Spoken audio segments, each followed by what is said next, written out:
Ah, life in the big city, Metropolis. Few places on Earth can compete with the majesty of this ultra-modern global center for commerce and culture. A bustling, booming stretch of cloud-kissed skyscrapers and car-packed elevated thoroughfares with a population of millions. Millions of ordinary people living ordinary lives. But when the ordinary world meets the extraordinary, Metropolis calls for its most extraordinary citizen, Superman. Clad in his signature red and blue, Superman is there to fight for truth and justice in the streets and skies of his adopted home. Superman is the celebrated hero of Metropolis, the city's sworn champion and defender. Now, let's take a look at this urban giant through the eyes of its special son.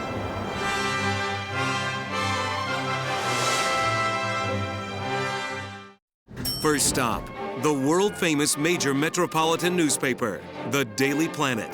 With its impressive design and wondrous rooftop globe, the Daily Planet is one of the most recognizable structures in Metropolis. Under the guidance of editor Perry White, the Daily Planet strives for excellence, hunting high and low for hard-hitting headlines and courageous news scoops. It is here that Superman swaps his cape for a coat and tie, and as reporter Clark Kent, he chases hot leads that aid him in his quest to help mankind as the Man of Steel. Also armed with ace news sleuth Lois Lane and shutterbug Jimmy Olsen, the Daily Planet's crack staff of journalists maintains a watchful eye on world events and larger-than-life figures, some of which are no further than their own backyard. Like Lex Luthor. Luthor is the most powerful businessman on Earth, an infamous billionaire whose influence is seemingly limitless. From his massive LexCorp tower, a hulking chunk of architectural might that looms large on the Metropolis skyline, Luthor plays the role of benevolent benefactor to the good citizens below. But behind closed doors, his corruption and need for control runs deep. There is scarcely an alley or avenue in Metropolis that hasn't been witness to one of his treacherous deeds. Fortunately, Superman never lets Luthor slip too far out of sight.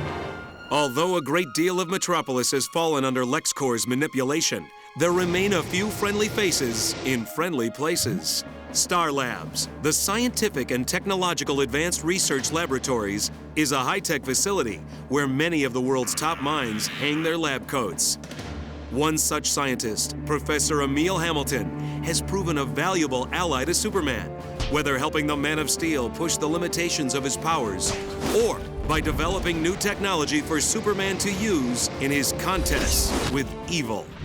Superman also has allies in the well-pressed blue and patent leather black of the Metropolis Police Force and Special Crimes Unit.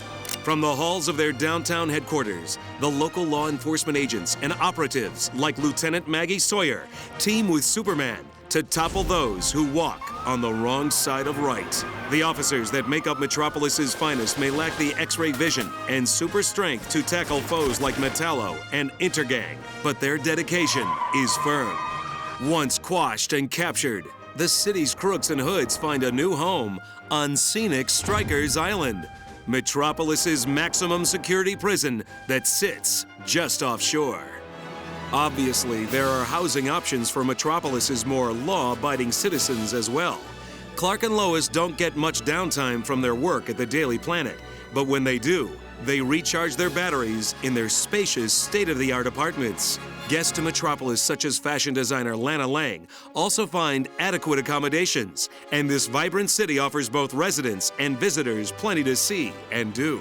Metropolis boasts lovely parks, world-class museums, famous restaurants, a delightful zoo, and scores of other attractions. Even the stiff, cold-blooded Lex Luthor manages to find ways to relax.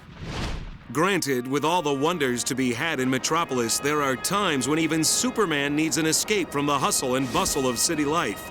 When the traffic and noise get to be too much, Superman ventures north, far north, to his fortress of solitude. A secluded retreat based in an Arctic cave where he collects his thoughts, as well as various souvenirs and artifacts that remind him of his Kryptonian heritage and past perilous adventures. But when Clark Kent needs a break from Metropolis and from life as the Man of Steel, he returns to Smallville. No further than a quick flight away, Nothing helps Clark drop his worries like a slice of Ma Kent's apple pie or a porch swing chat with Pa. It's important to Clark that he remembers his earthly roots as well, and he does this in the quiet calm of his family's Kansas farm. In the end, when he travels across the country to another state or to the far reaches of a distant galaxy, Superman always returns to Metropolis. There's simply no other place in its league. Bright, optimistic, and bold, Metropolis is the most modern city in America. A city with a proud history, and truly a city of tomorrow.